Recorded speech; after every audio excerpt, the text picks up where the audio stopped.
Од земјата во македонското село Долни Дисан, во близина на градот Неготино, е ископан досега најцелосниот скелет во Европа на еден од предците на денешните слонови. Фосилните остатоци од така наречениот мастодон се очекува да дадат подетален одговор за изгледот на предокот на мамутите и слоновите.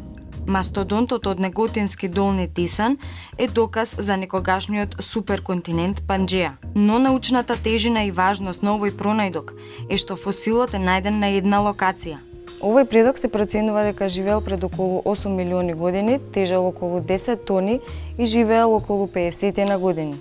Поконкретно тој живеел во ерата Миоцен, односно периодот од пред 24 до 4 милиони години.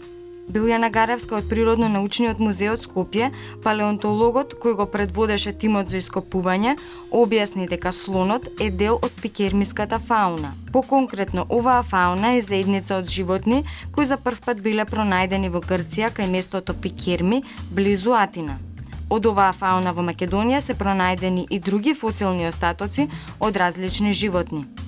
Станува збор за фосилни остатоци од фосилен слон, еден предок на денешните слонови. Тие се нарекуваат мастодонти од родот Херолофодон. Родот досега е познат за науката, меѓутоа скоро комплетен скелет од ова животно не е познат на науката во Европа. Ние изминатиот период на терен пронајдовме повеќе делови од скелетот и сето тоа е добро за во иднина да можеме да направиме споредбени анализи, односно ако пронајдеме само еден дел од другото животно, да можеме со ова животно да споредиме дали е истиот вид или е поразличен. Тимот на терен успеал да конзервира 2 бивни без врвовите, дел од горната вилица, долната вилица катниците, 2 стапала, раменска коска, подлакотните коски, ребра и поголем дел од скелетот. Ова има големо предсе научно значење, особено од регионот на Долни Дисан. Долни Дисан представува едно место кое што се уште не е целосно истражено. Изминатите неколку години работиме на терен. Ова е најголемото нешто досега што сме го нашле од тие локалитети во Долни Дисан. Меѓутоа пронајдени се антилопи, жирафи, мали мајмуни, примати, козорози. Значи пронајдени се повеќе видови, големо е разнообразието на животни и продолжуваме со работа. Во моментов остатоците се во Природно-научниот музеј од Скопје, каде треба да се конзервираат и подготват за изложбена поставка годинава. Директорот на Природно-научниот музеј од Скопје Методи Велевски рече дека датумот на изложување на фосилните остатоци ќе зависи од процедурата. Доколку подготовките и конзервирањето се одвиваат без проблем, очекуваат од септември да биде мастодонтот отворен за јавноста. Точното време на представување ќе го диктира процесот на конзервација.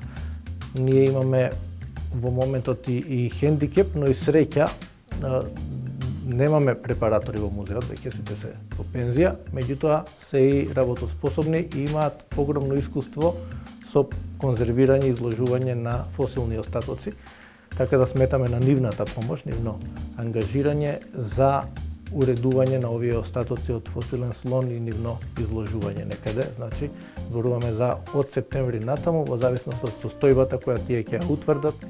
Поради големината на фосилните остатоци од скелетот на мастодонтот, директорот Велевски истакна дека просторот е предизвик за музеот, а како што веле би бил предизвик и за сите музеи.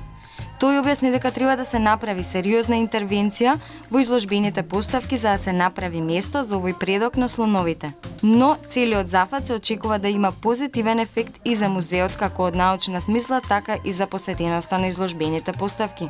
Очекуваме промоција на музеот не само во туристичка смисла, во смисла на посетеност на музеот, туку и промоција и во научна смисла, заради обработката на овој фосилен материјал или понатамошната публикација. Секако очекуваме зголемена посетеност од јавноста, очекуваме и повеќе и странски туристи, кои што се и така редовни гости во оваа институција, така да можеби и еден чекор понатаму.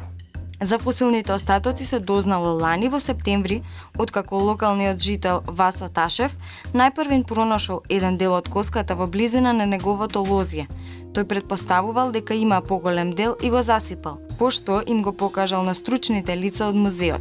Палеонтолошките екипи од Природно-научниот музеј на Македонија и Природно-научниот музеј во Софија го ископаа фосилот на 24 април годинава, а оставките сега се во музеот во гип заштита.